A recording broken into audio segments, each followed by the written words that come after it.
السلام عليكم ورحمة الله وبركاته. الحمد لله الذي خلق الزوجين الذكر والأنثى وجعل بينهما مودة ورحمة ليسكنا لبعضهما لبعض ونشهد أن لا إله إلا الله وحده لا شريك له ونشهد أن سيدنا ومولانا محمدا عبد الله ورسوله. أما بعد فأعوذ بالله من الشيطان الرجيم. بسم الله الرحمن الرحيم.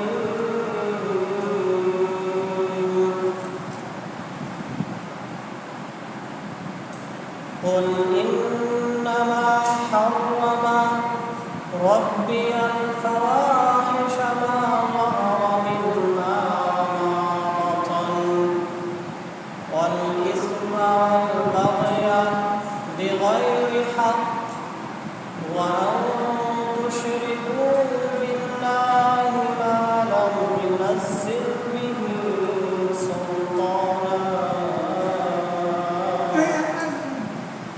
وأن تقولوا على الله ما لا تعلمون. وقال تعالى إن الله وملائكته يصلون على النبي يا أيها الذين آمنوا صلوا عليه وسلموا تسليما.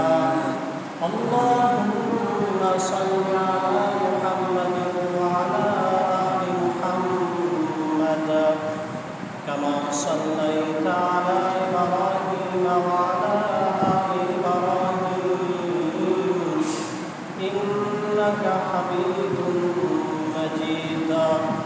اللهم بارك على محمد وعلى آل محمد كما باركت على إبراهيم وعلى آل إبراهيم إنك حميد مجيد. بلغ العلا بكماله كشف الهدى بجماله حسنت جميع خصائه صلوا عليه وآله. আলহামদুলিল্লাহ, আল্লাহ রাব্বুল আলামিনের দরবারে শুকরিয়া আদায় করছি যিনি আমাদেরকে এই পবিত্র জুমাবারের দিনে দুনিয়াবী সমস্ত কর্মব্যস্ততা থেকে অবসর দিয়ে মহান আল্লাহ রাব্বুল আলামিনের মহান হুকুম সালাতুল জুমা আদায়ের লক্ষ্যে মসজিদে আসার সমবেত হওয়ার তৌফিক দিয়েছেন। এই জন্য কালিমাতুর শুকরিয়া আমরা করি আলহামদুলিল্লাহ। লাখো কোটি দুরূদ এবং সালাম বর্ষিত হোক দয়ার নবী মায়ার নবী মুহাম্মদ সাল্লাল্লাহু আলাইহি ওয়াসাল্লামের উপর, যার উসিলায় আমরা কোরআন পেয়েছি, ইসলাম পেয়েছি, হেদায়েত পেয়েছি। জান্নাতের রাস্তা যিনি আমাদেরকে বাতলে দিয়েছেন, জাহান্নামের রাস্তাগুলো উল্লেখ করে করে আমাদেরকে জাহান্নাম থেকে বাঁচার সমস্ত পন্থাগুলো বাতলে দিয়েছেন, সেই দয়ার নবী মায়ার নবী বিশ্বনবী সর্বশেষ এবং সর্বশ্রেষ্ঠ নবী মুহাম্মদ সাল্লাল্লাহু আলাইহি ওয়াসাল্লামের সামনে আমরা আবার করি সাল্লাল্লাহু আলাইহি ওয়াসাল্লাম। মুহতারাম হাজিরিন, আপনারা অবগত আছেন যে আমরা বিগত 4টা জুমাতে ইসলামী শরিয়ার দৃষ্টিকোণ থেকে যে কাজগুলোকে কবিরা গুনাহ হিসাবে উল্লেখ করা হয়েছে, সেই কবিরা গুনাহগুলো সম্পর্কে আলোচনা হচ্ছিল, আপনারা শুনছিলেন। ইতিমধ্যে এমন করে 7টি কবিরা গুনাহের কথা আপনাদেরকে বলা হয়েছে। সর্বশেষ গত জুমাতে যে কবিরা গুনাহের কথা বলা হয়েছিল, অপবাদ দেওয়ার কবিরা গুনাহ। আপনারা এই সম্পর্কে মোটামুটি বিস্তারিত অনেক কথাই শুনেছেন। সেই অপবাদ সম্পর্কে আপনাদেরকে আরেকটু বলছি, তারপর আজকের আলোচনা শুরু হবে ইনশাআল্লাহ। আল্লাহ সুবহানাহু ওয়া তাআলা সূরা নূরের 15 নং আয়াতের মধ্যে বলেছেন, আল্লাহ বলেন, ওয়া তাহসাবুনাহু হাইয়িনা ওয়া হুয়া ইনদাল্লাহি আযীম। আল্লাহ তাআলা বলেন যে মানুষ অনেক সময় না জেনে না বুঝেই সঠিক তথ্য তার কাছে না থাকা সত্ত্বেও কাউকে কোনো অপবাদ দিয়ে থাকে, এবং এই অপবাদ দেওয়ার পরে সে এটাকে খুব হালকাভাবে দেয়। হয়তো ইনশিওর হয়ে কোনো সংবাদ শোনার পরে, জানার পরে কারো সম্পর্কে একটা প্রচার করে দেয়।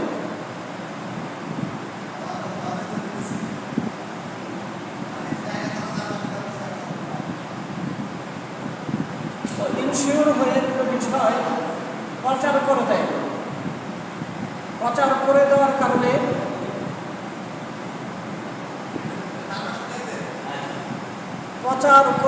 কারণে মানুষের মান সম্মান ইজ্জত নষ্ট হয়।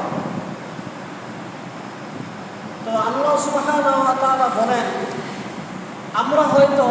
মানুষ হয়তো এই বিষয়টা খুব হালকাভাবে নেয়, সহজভাবে নেয়। আল্লাহ বলেন, ওয়া হুয়া ইনদাল্লাহি আযীম, কিন্তু আল্লাহর কাছে বিষয়টা আযীম, অনেক বড় পর্যায়ে। আল্লাহর কাছে বিষয়টা হালকা না। আমার একটা কথার কারণে, আমার একটা স্ট্যাটাসের কারণে, আমার একটা মূল তথ্য প্রচারণার কারণে মুসলমানের ইজ্জত নষ্ট হবে, মুসলমানের শান মান ক্ষুণ্ণ হবে। আল্লাহ বলে, এটাকে হালকাভাবে তোমরা নিলেও আমি আল্লাহর কাছে এটা হালকা বিষয় না।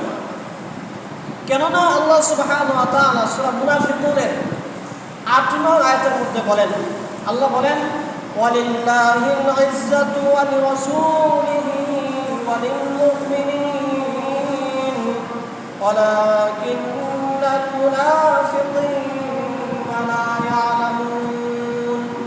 যে নিশ্চয় ইজ্জত আল্লাহর জন্য, সম্মান আল্লাহর জন্য, তার রাসূলের জন্য এবং মুমিন মুসলমানদের জন্য। অর্থাৎ আল্লাহ যেমন সম্মানের, আল্লাহ রাসূল সম্মানের, দুনিয়ার মধ্যে যারা ইমানদার, মুমিন মুমিনাত, মুসলিম মুসলিমাত, তারা সবাই আল্লাহর দৃষ্টিতে সম্মানের পাত্র। ওয়ালাকিন্নাল মুনাফিকিনা লা ইয়ালামুন, কিন্তু মুনাফিকরা, যাদের ইমানের সংশয় আছে, যাদের ইমানের মধ্যে ভাইরাস আছে, যাদের ইমান পরিপূর্ণ না, যাদের ইমান সংশোধিত না, এমন ব্যক্তিরা এটা জানে না। এর দ্বারা আরেকটা বিষয় বোঝা যায়, যারা মুসলমানদের ইজ্জত নষ্ট করে, যারা ইমানদারদের ইজ্জত নষ্ট করে, যারা নবী রাসূলের ইজ্জত নষ্ট করে, যারা আল্লাহর শানে বেফাস কথাবার্তা বলে, তাদের ইমানের ভিতরে সংশয় আছে। এজন্য না জেনে না বুঝে সঠিক তথ্য উপাত্য না আসা পর্যন্ত কারো সম্পর্কে কোনো মন্তব্য না করা। আল্লাহ সুবহানাহু ওয়া তাআলা এই অপবাদের বিষয়গুলো থেকে আমাদের সবাইকে বেঁচে থাকার তৌফিক দান করে, সবাই বলে আমিন। মুহতারাম হাজিরিন, আজকের জুমাতে যেই কবিরা গুনাহের কথা বলা হচ্ছে, আমাদের আলোচনা সিরিয়ালে একটা 8 নম্বর কবিরা গুনাহ। এটা হলো জিনা তথা ব্যভিচারের গুনাহ, অপকর্মের গুনাহ। এতদিন পর্যন্ত যত কবিরা গুনাহের কথা বলা হয়েছে, ইতিমধ্যে 7টির কথা বলা হয়েছে। এই 7টি থেকে এই ব্যভিচারের গুনাহটা কোনো অংশে কম না। কিতাবের মধ্যে আসছে, ব্যভিচারের গুনার মাধ্যমে কি হয়, সর্বপ্রথম ইসলামের অন্যতম সৌন্দর্য পারিবারিক বন্ধনটা নষ্ট হয়ে যায়। আল্লাহ তাআলার নিজাম, বৈধভাবে সন্তান দুনিয়াতে আসবে, এটা রাস্তাটা বন্ধ হয়ে যায়। বাবার সম্মান নষ্ট হয়, ভাইয়ের সম্মান নষ্ট হয়, বোনের সম্মান নষ্ট হয়, পাড়া মহল্লার সম্মান নষ্ট হয়।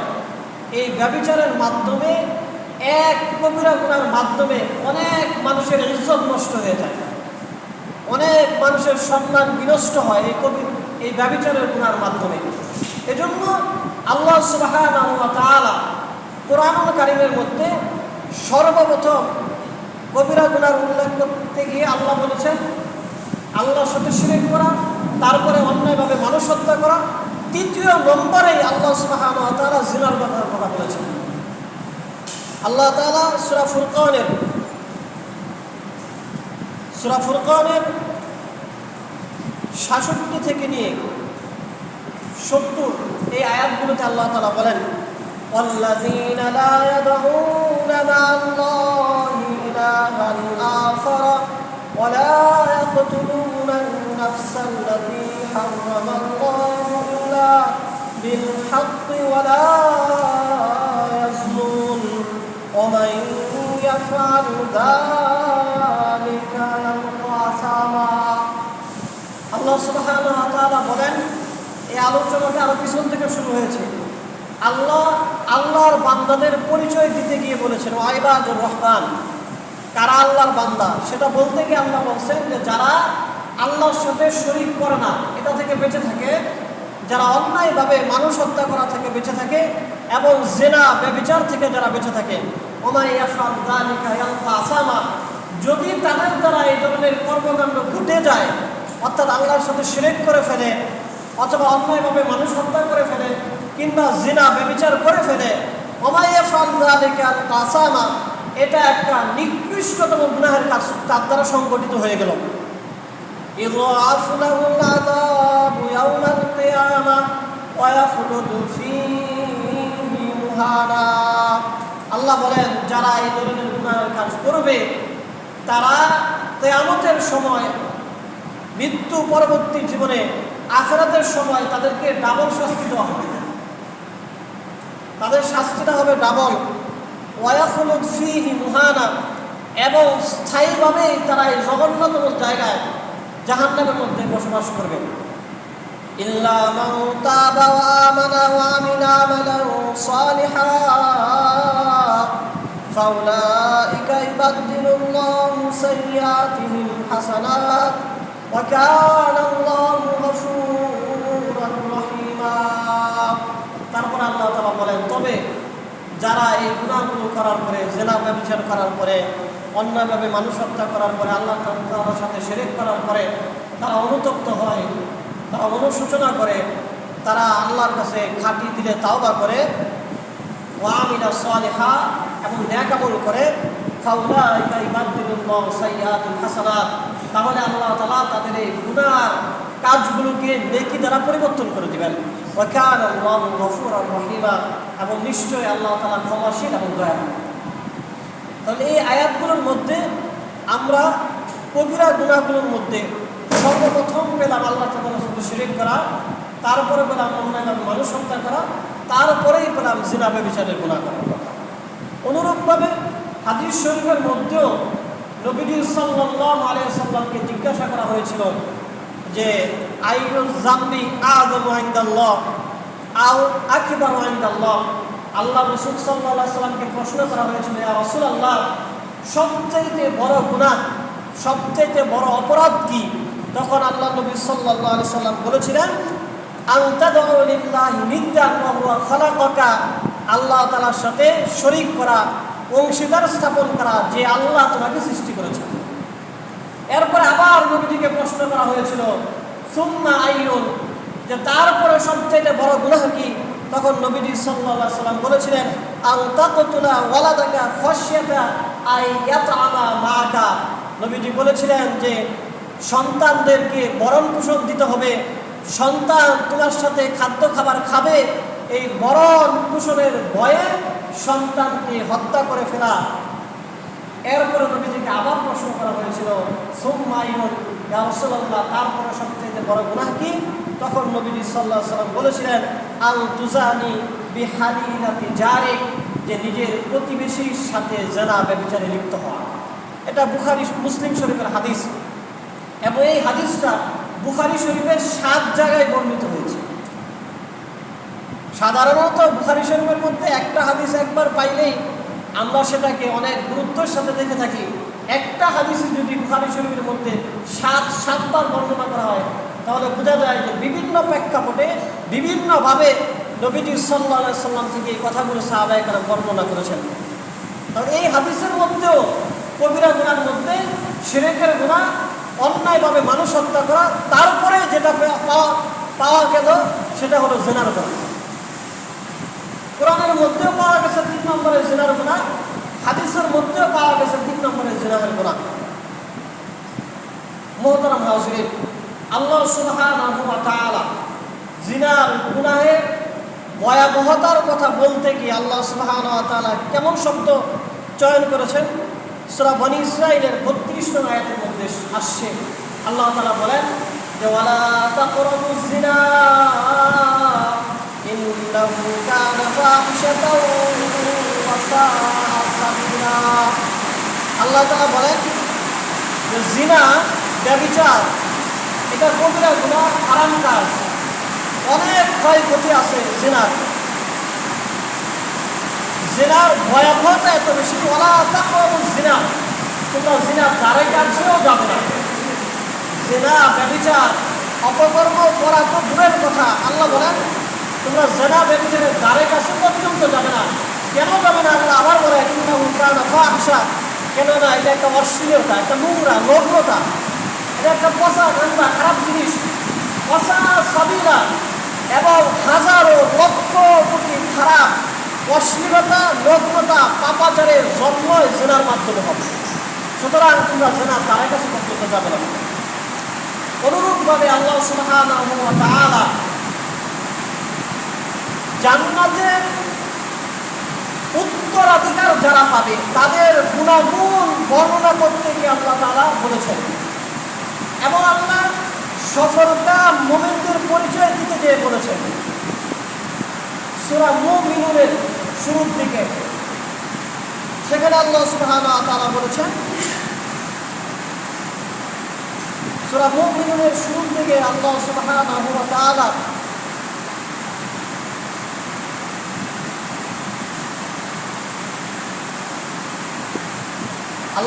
বলেন والذين هم لفروجهم حافظون إلا على أزواجهم أو ما ملكت أيمانهم فإنهم غير ملومين فمن ابتغى وراء ذلك فأولئك هم العادون। আল্লাহ তাআলা বলেন সফলকাম মুমিন হলো তারা যারা নিজের লজ্জাস্থানকে হেফাজত করে। ইল্লা আলা আজওয়াজিহিম আও মা মালাকাত আইমানুহুম, কিন্তু যদি তারা তাদের স্ত্রীদের সাথে কিংবা তাদের দাসীদের সাথে যৌন সঙ্গম করে, ফাউলাইকা হুমুল আদুন, তাহলে তারা সীমা লঙ্ঘনকারী হবে না। ফামান ইবতাগা ওয়ারা যালিকা ফাউলাইকা হুমুল আদুন, কিন্তু যদি তারা এর ব্যতিক্রম করে, স্ত্রী ছাড়া, দাসী ছাড়া তারা যদি যৌন সঙ্গম করে, আল্লাহ তাআলা বলেন তারা সীমা লঙ্ঘনকারী হবে। একদিকে নিজের লজ্জাস্থানকে হেফাজত করা, জিনা থেকে বেঁচে থাকা, এটা সফল মুমিনদের গুণ। অপরদিকে যারা লজ্জাস্থানকে অপাত্রে ব্যবহার করবে তারা সীমা লঙ্ঘনকারী আল্লাহর দৃষ্টিতে। এবং যারা লজ্জাস্থানকে হেফাজত করবে, আল্লাহ সুবহানাহু ওয়া তাআলা বলেন উলাইকা হুমুল ওয়ারিসুন, তারা উত্তরাধিকার লাভ করবে। কিসের উত্তরাধিকার? আল্লাযীনা ইয়ারিসুনাল ফিরদাউস, তারা জান্নাতুল ফিরদাউসের উত্তরাধিকার পেয়ে যাবে। যারা জিনা ব্যভিচার থেকে নিজেদেরকে বাঁচিয়ে রাখবে তারা জান্নাতের উত্তরাধিকার পাবে। হুম ফিহা খালিদুন, সেই জান্নাতে তারা স্থায়ীভাবে থাকবে। এই কথাগুলো একদম অনুরূপ শব্দে আল্লাহ সুবহানাহু ওয়া তাআলা সূরা মাআরিজেও বলেছেন। সেখানে আল্লাহ বলেন আল্লাযীনা হুম লিফুরুজিহিম হাফিজুন ইল্লা আলা আজওয়াজিহিম আও মা মালাকাত আইমানুহুম ফাইন্নাহুম গায়রু মালুমিন ফামান ইত্তাবা ওয়ারা যালিকা ফাউলাইকা হুমুল আদুন। সূরা মুমিনুনে যেই শব্দে আল্লাহ বলেছেন, সূরা মাআরিজে একই শব্দে আল্লাহ তাআলা বলেছেন যে যারা নিজেদের লজ্জাস্থানকে হেফাজত করবে, তবে স্ত্রী এবং দাসীদের সাথে যৌন সঙ্গম করলে তারা সীমা লঙ্ঘনকারী হবে না, তারা লজ্জাস্থানের হেফাজতকারী থেকেও তারা সরে যাবে না, এটা তাদের জন্য বৈধতা রয়েছে। রাসূলুল্লাহ সাল্লাল্লাহু আলাইহি ওয়াসাল্লাম যারা লজ্জাস্থানের হেফাজত করবে তাদের জন্য জান্নাতের সুসংবাদ দিয়েছেন। হযরত আব্দুল্লাহ ইবনে আব্বাস রাদিয়াল্লাহু আনহু থেকে বর্ণিত সহিহ আত-তারগীব এবং তারগীব কিতাবের হাদিস, নবীজি সাল্লাল্লাহু আলাইহি ওয়াসাল্লাম বলেছেন, ইয়া শাবাবা কুরাইশ ইহফাযু ফুরুজাকুম। নবীজি কুরাইশের যুবকদেরকে ডেকে বলছেন, হে কুরাইশের যুবকেরা, ইহফাযু ফুরুজাকুম, তোমরা তোমাদের লজ্জাস্থানকে হেফাজত করবে। লা তাজনু, জেনা ব্যভিচার করবে না। আলা মান হাফিজা ফারজাহু, জেনে রেখো, স্মরণ রেখো, যারা নিজেদের লজ্জাস্থানকে হেফাজত রাখবে, ফালাহুল জান্নাহ, তাদের জন্য জান্নাত রয়েছে। অনুরূপ নবীজি সাল্লাল্লাহু আলাইহি ওয়াসাল্লাম বুখারী শরীফের এক হাদিসের মধ্যে বলেছেন, বর্ণনাকারী হলো সাদ ইবনে সাঈদ রাদিয়াল্লাহু তাআলা আনহু, তিনি বলেন, নবীজি বলেছেন, মাই ইয়াজমাল্লি মা বাইনা লিহইয়াইহি ওয়া মা বাইনা রিজলাইহি। নবীজি বলেন, যে ব্যক্তি তার দুই অঙ্গের জিম্মাদারি নেবে, একটা হলো দুই চোয়ালের মাঝখানে যেটা থাকে, আরেকটা হলো দুই উরুর মাঝখানে যেটা থাকে, অর্থাৎ যেটা মুখের জিম্মাদারি নেবে, যেটা লজ্জাস্থানের জিম্মাদারি নেবে, নবীজি বলেন, আযমাল্লাহুল জান্নাহ, আমি নবী তার জান্নাতের জিম্মাদারি গ্রহণ করব। যেই ব্যক্তি মুখ দিয়ে গুনাহের কাজগুলো থেকে বেঁচে থাকবে, যেই ব্যক্তি লজ্জাস্থানের গুনাহগুলো থেকে নিজেকে বাঁচিয়ে রাখবে, নবীজি বলেন, তার জান্নাতের গ্যারান্টি আমি দিলাম, তাকে জান্নাতে আমি নিজ দায়িত্বে প্রবেশ করাবো। তা বুখারী শরীফের হাদিস। মুহতারাম হাজিরিন, আল্লাহ সুবহানাহু ওয়া তাআলা কোরআনুল কারীমের সূরা আরাফের 33 নং আয়াতের মধ্যে বলেছেন যে জেনা ব্যভিচার সেটা তো গুনাহের মানে একদম চূড়ান্ত পর্যায়ে, যেটা সেটা আল্লাহ তাআলা সমস্ত প্রকার অশ্লীলতা, নগ্নতা, যেটা বেহায়াপনা, সেগুলোকেও ইসলামের দৃষ্টিতে হারাম ঘোষণা করেছেন। সূরা আরাফের 33 নং আয়াতের মধ্যে আল্লাহ তাআলা বলেন, يقول إنما حرم ربي الفواحش ما ظهر منها وما بطن।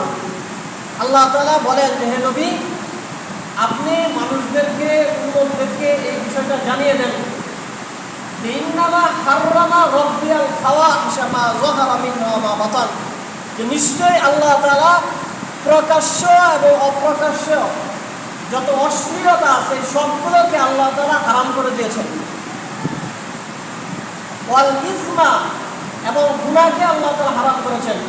ওয়াল বাগয়া বিগাইরিল হক, এবং অন্যায়ভাবে সীমা লঙ্ঘন করা, অর্থাৎ একজন ব্যক্তি একটু অপরাধ সে করছে, দোষের কাজ সে করছে, তার থেকেও বেশি তাকে মেন্টাল টর্চার করা।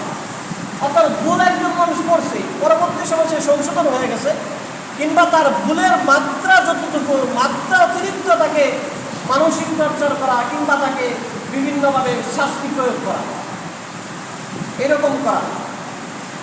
আল্লাহ সুবহানাহু ওয়া তাআলা নবীজির মাধ্যমে জানিয়ে দেন যে আল্লাহ তাআলা এগুলোকে হারাম করে দিয়েছেন।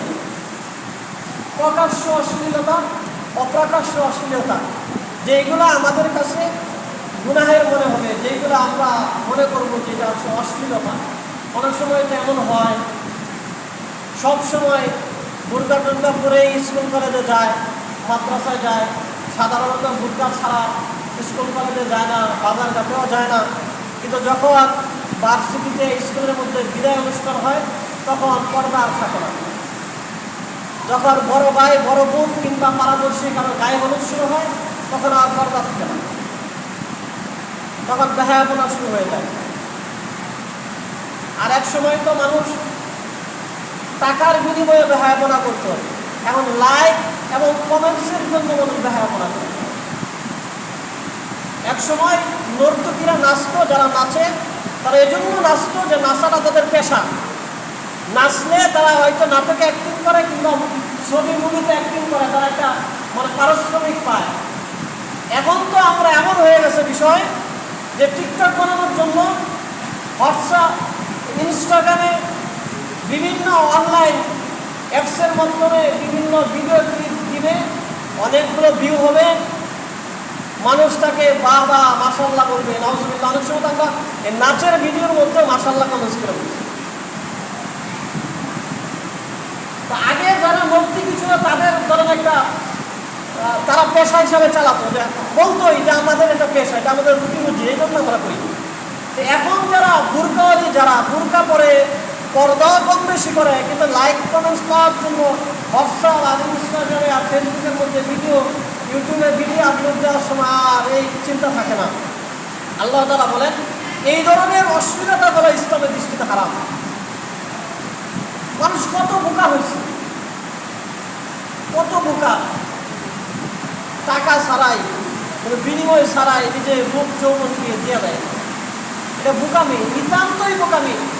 আল্লাহ সুবহানাহু ওয়া তাআলা সম্মানের সর্বোচ্চ স্থান নারীদেরকে দান করেছেন, সর্বোচ্চ স্থান।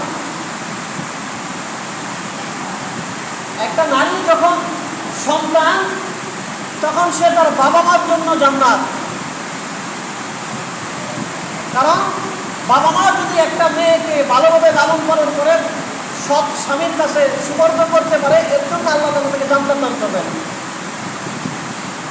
এই মেয়েটাই তার ভাইয়ের জন্য জান্নাত। ভাই যখন তার ভরণ পোষণ ঠিকঠাক মতো দিবে, লালন পালন ঠিকঠাক মতো করবে, ভাইয়ের জন্য জান্নাত হবে এই মেয়েটা। এই মেয়েটা যখন স্বামীর ঘরে যাবে, তখন ওই স্বামী যদি স্ত্রীর সাথে ভালো আচরণ করে, স্ত্রী যদি সাক্ষী দেয় আমার স্বামী ভালো, আল্লাহ তাআলা ওই স্বামীকে ভালো সাক্ষী প্রদান করবেন। আর স্বামী যখন, আর নারী যখন মা হয়ে যাবে, তখন তো স্বয়ং জান্নাত তার পায়ের কাছে চলে আসবে। আল্লাহ নবী সাল্লাল্লাহু আলাইহি ওয়াসাল্লাম বলেন মায়ের পায়ের কাছে জান্নাত, মায়ের সাথে ভালো আচরণ করো, সন্তানরা জান্নাতে চলে যাবে।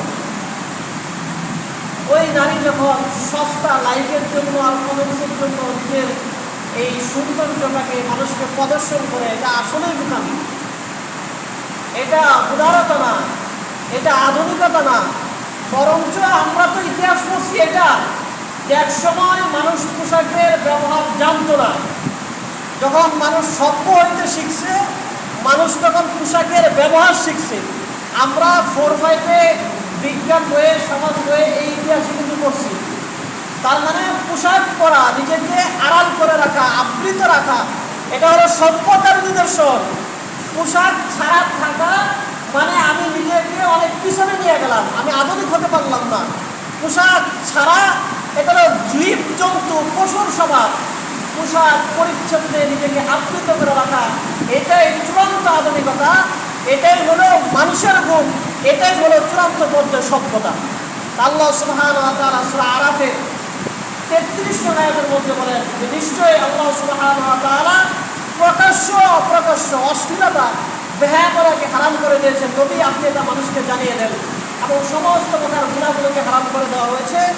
এবং সীমালঙ্ঘন করা, যে যতটুকু শাস্তি, যতটুকু মানে যতটুকু সে অপরাধ করেছে তার থেকে বেশি তাকে বলা, তাকে মেন্টাল টর্চার করা, বিভিন্নভাবে তাকে হেয়প্রতিপন্ন করা, অতিরিক্ত করা, এটাকে আল্লাহ তাআলা হারাম করে দিয়েছেন। এবং আল্লাহ সুবহানাহু ওয়া তাআলা আরো বলেন ওয়া আন তুশরিকু বিল্লাহি মা লাম ইউনাজ্জিল বিহি সুলতানা। এবং আল্লাহ তাআলা যে বিষয় অবতীর্ণ করেন নাই, নিজের জন্য সাব্যস্ত করেন নাই, ওই বিষয়গুলোর সাথে আল্লাহকে জড়িয়ে শিরক করা, এটাও হারাম। ওয়া আন তাকুলু আলাল্লাহি মা লা তা'লামুন। এবং আল্লাহ তাআলা বলেন যে মানুষ ওই কথা যেন না বলে যেই বিষয় সে না জানে, যেই বিষয় সে জানে না, সেই বিষয়ে যেন মানুষ কথা না বলে। এই কথা বলাটাও তার জন্য হারাম, নিষেধ। অর্থাৎ প্রপার একদম শিওর তথ্য উপাত্ত ছাড়া যেন মানুষ কোনো কথা না বলে। যদি কেউ বলে, এটাও এক ধরনের হারাম কাজ সে করবে। মুহতারাম হাজিরিন, এছাড়া নবীজি সাল্লাল্লাহু আলাইহি ওয়াসাল্লাম জিনা ব্যভিচারের কিছু ভয়াবহতা হাদিস শরীফে উল্লেখ করেছেন। এক হাদিসে নবীজি সাল্লাল্লাহু আলাইহি ওয়াসাল্লাম বলেছেন যে জিনা ব্যভিচার করা এটা মুমিনের আত্মসম্মানের পরিপন্থী। অর্থাৎ একজন সম্মানিত ইমানদার মানুষ, ইজ্জতওয়ালা মুসলমান, তার আত্মসম্মানের সাথে অশ্লীলতা, বেহায়াপনা, জেনা, ব্যভিচার এটা যায় না। এটা ইমানের সাথেই পরিপন্থী বিষয়।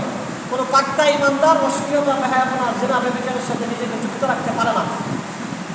বুখারী মুসলিম শরীফের হাদিস, নবীজি সাল্লাল্লাহু আলাইহি সাল্লাম বলেন, ইয়া উম্মাতা মুহাম্মদ আল্লাহ মা মিন আহাদিন আযয়ারু মিনাল্লাহ। নবীজি বলেন, হে আমার উম্মতরা, আল্লাহর কসম, আল্লাহ তাআলা থেকে আত্মমর্যাদা সম্পূর্ণ আর কেউ নাই। আই ইয়াজনিয়া আবদুহু আও তাজনিয়া আমাতাহু। সুতরাং যখন আল্লাহর কোনো বান্দা কিংবা বান্দি জেনা, ব্যভিচারে লিপ্ত হয়, তখন এর দ্বারা সে আল্লাহর আত্মসম্মানটাকে নষ্ট করে দিল, যেহেতু সে আল্লাহর বান্দা। আর যে এই কাজ করলো সেও ইমানের পরিপন্থী একটা কাজ করল।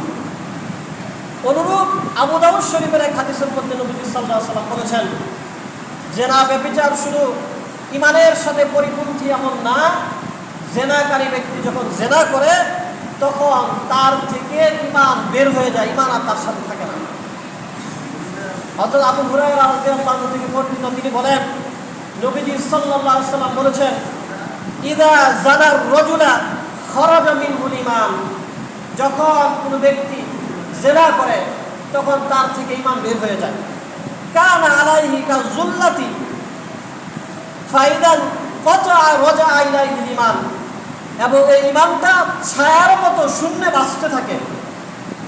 যখন ঈমানদার জেনার কাজে লিপ্ত হয়, ঈমান তার থেকে বের হয়ে ছায়ার মতো ভাসতে থাকে।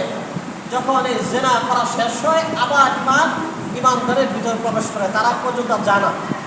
বোঝা গেল ঈমান এবং জেনা দুইটা সাংঘর্ষিক বিষয়, দুইটা একসাথে থাকতে পারে না। অর্থাৎ অভ্যাসগত জেনাগার যারা, তারা কেমন যেন ঈমান থেকেই নিজেকে বের করে নিল, তারা কেমন যেন আর ঈমানদারি থাকতে পারল না।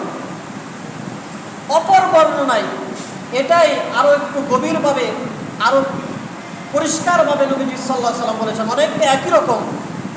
মুস্তাদরাকে হাকিম কিতাবের হাদিস, বর্ণনাকে আবু হুরায়রা রাদিয়াল্লাহু তাআলা আনহু তিনি বলেন, মান জানা আও শারিবাল খামরা নাযাআল্লাহু মিনহুল ঈমান। যখন জিনাকারী জিনা করে অথবা শরাব পানকারী ব্যক্তি শরাব পান করে, নাযাআল্লাহু মিনহুল ঈমান, আল্লাহ তার ভিতর থেকে ঈমানকে বের করে দেন। কামা ইয়াখলাউল ইনসানু কামিসা মির রাসিহি। যেমনই ভাবে মানুষ মাথার দিক থেকে তার পোশাককে বের করে দেয়, ঈমানটাও জিনাকারীর ভিতর থেকে এভাবে বের হয়ে যায়। ঈমানটা মদ পানকারীর ভিতর থেকে এভাবে বের হয়ে যায়। এছাড়া নবীজি সাল্লাল্লাহু আলাইহি ওয়াসাল্লাম আরো বলেছেন, এটা আবু হুরায়রা রাদিয়াল্লাহু আনহু থেকে বর্ণিত হাদিস, আবু দাউদ এবং ইবনে মাজাহ শরীফে বর্ণিত।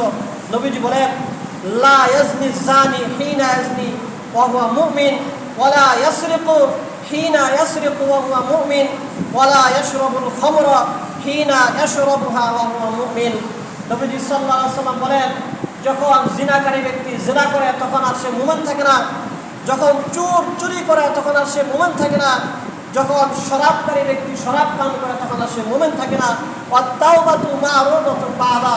যদি সে আবার তাওবা করে তাহলেই সে আবার পুনরায় ঈমানদার হতে পারে। এছাড়া নবীজি সাল্লাল্লাহু আলাইহি ওয়াসাল্লাম জিনার ভয়াবহতার কথা উল্লেখ করতে গিয়ে আরো বলেছেন যে কিয়ামত যত কারণে সংগঠিত হবে, কিয়ামতের পূর্বাভাস বা আলামত যেগুলো, সেগুলোর মধ্যে একটা হলো জিনা, ব্যভিচার। বুখারী শরীফের হাদিস, আনাস রাদিয়াল্লাহু তাআলা আনহু বলেন, নবীজি সাল্লাল্লাহু আলাইহি ওয়াসাল্লাম বলেছেন যে ইন্না মিন আশরাতাস সাআ আইয়ুরফাল ইলমু ওয়া ইয়াসবুতাল জাহলু ওয়া ইউশরাবাল খামরু ওয়া ইযহারাজ জিনা। নবীজি সাল্লাল্লাহু আলাইহি ওয়াসাল্লাম বলেছেন, কিয়ামতের শর্ত হলো যে ইলম উঠে যাবে, সঠিক তথ্য মানুষের মধ্য থেকে উঠে যাবে এবং মূর্খতা ছয়লাভ করবে। মানুষ অধিক হারে মদ পান করবে এবং জেনা ব্যভিচারের 6 লাভ ঘটবে, প্রকাশ ঘটবে। এগুলো কিয়ামতের আলামত। কিয়ামতের আলামত বলতে সহজ বিষয় না, অর্থাৎ দুনিয়া ধ্বংস করে দেওয়ার মতো কর্মকাণ্ড, যেই কাজগুলো শুধু কোনো মানুষের জন্য, কোনো জনপদের জন্য, কোনো দেশের জন্য, নির্দিষ্ট ভূখণ্ড ধ্বংস করার জন্য না, যেই কাজগুলো গোটা দুনিয়াটাকেই ধ্বংস করে দেবে, এইরকম কাজের একটা কাজ হলো জেনা ব্যভিচার করা। অপর বর্ণনায় নবীজি সাল্লাল্লাহু আলাইহি সাল্লাম কত ভয়াবহ কথা বলেন। হযরত আব্দুল্লাহ ইবনে মাসউদ রাদিয়াল্লাহু আনহু থেকে হাদিস, নবীজি বলেন যে মা যাহারাত রিবা ওয়াজ জিনা ফি ক্বরিয়াতিন, যখন কোনো গ্রামে, কোনো অঞ্চলের মধ্যে জিনা এবং সুদের প্রকাশ ঘটে, 6 লাভ ঘটে, কোনো গ্রামে, কোনো শহরে, কোনো দেশে, ইল্লা আযিনাল্লাহু বিইহলাকিহা, তখন আল্লাহ সুবহানাহু ওয়া তাআলা ওই জনপদটাকে, ওই দেশ, ওই গ্রাম, ওই শহরকে ধ্বংস করে দেওয়ার অনুমতি দিয়ে দেন। অনুরূপ আরেক হাদিস, এটাও বর্ণনা করে আব্দুল্লাহ ইবনে মাসউদ রাদিয়াল্লাহু আনহু, তিনি বলেন, নবীজি বলেছেন মা যাহারা ফি কওমিন আয-জিনা ওয়ার রিবা। আগে বলছেন দেশের কথা, জায়গার কথা, এখন নবীজি বলতেছেন যে জাতির মধ্যে সুদ এবং জিনা এটার প্রকাশ ঘটে, 6 লাভ ঘটে, ইল্লা আহাল্লু বিআনফুসিহিম আযাবিল্লাহ, ওই দেশের ওই জাতি, যে জাতির মধ্যে সুদ এবং জিনা 6 লাভ ঘটে, তারা নিজেরা যেন নিজেদের ধ্বংস করাটাকে বৈধ করে নিল। অর্থাৎ যেই জাতি জিনা করে, যেই জাতি সুদের সাথে সম্পৃক্ত, সুদের 6 লাভ যেই জাতির মধ্যে ঘটে, তারা নিজেরাই যেন নিজেদের ধ্বংস ডেকে আনল। এবং নবীজি সাল্লাল্লাহু আলাইহি ওয়াসাল্লাম এক হাদিসের মধ্যে জিনার একাধিক ভয়াবহতার কথা উল্লেখ করেছেন। কিয়ামতের ময়দানে কেমন ভয়াবহতার সম্মুখীন জিনাকারী ব্যক্তি হবে। হযরত আবু হুরায়রা রাদিয়াল্লাহু আনহু থেকে হাদিস, তিনি বলেন যে নবীজি সাল্লাল্লাহু আলাইহি ওয়াসাল্লাম বলেছেন যে সালাসাতুন লা ইউকাল্লিমুহুমুল্লাহু ইয়াওমাল কিয়ামাহ, যে আল্লাহ সুবহানাহু ওয়া তাআলা কিয়ামতের দিন 3 ধরনের মানুষ আছে যাদের সাথে একদম কথা বলবেন না। অর্থাৎ এত রাগ আল্লাহ তাদের প্রতি হবেন যে আল্লাহ রাগে তাদের সাথে কোনো কথাই বলবেন না। দুনিয়াতেও যেমন হয় যে রাগারাগি হইলে কথাবার্তা বন্ধ হয়ে যায়, আমরা তাদের সাথে আর কথা বলতে চাই না, এবং একজন আরেকজনকে বলিও যে না, তিনি আমার সাথে রাগ, তিনি আমার সাথে কথা বলবেন না, এই মুহূর্তে তার সাথে আমি কথা বলতে পারবো না, তোমরা অন্যভাবে চেষ্টা করো। তো কিছু গুনাহগার, কিছু মানুষ এমন দুনিয়াতে যাদের সাথে আল্লাহ তাআলা কিয়ামতের ময়দানে কোনো কথা বলবেন না। নবীজি বলেন এমন মানুষ হলো 3 ধরনের, সালাসাতুন ওয়ালা ইউযাক্কিহিম, শুধু কথাই বলবেন না এমন না, ওয়ালা ইউযাক্কিহিম, আল্লাহ তাদের গুনাহ মাফের কোনো রাস্তাও খোলা রাখবেন না। যাক্কা ইউযাক্কি শব্দের অর্থ হলো পবিত্র করা, অর্থাৎ তাদের আমলনামার মধ্যে যদি কোনো ত্রুটি বিচ্যুতি থাকে, কোনোভাবে এগুলো মাফ হবে, আল্লাহ তাদেরকে মাফ করবেন, এইরকম রাস্তাগুলোকে আল্লাহ তাআলা বন্ধ করে দিবেন। ওয়ালা ইয়ানজুরু ইলাইহিম, এবং আল্লাহ তাআলা তাদের সাথে কোনো দৃষ্টিপাত করবেন না। অনেক সময় রাগ করে বারবার তার কাছে গেলেও মুখ অন্য দিকে ফিরে রাখে, আল্লাহ তাআলা তাদের সাথে রাগ করবেন, তাদের দৃষ্টিপাতও করবেন না, তাকাবেনও না।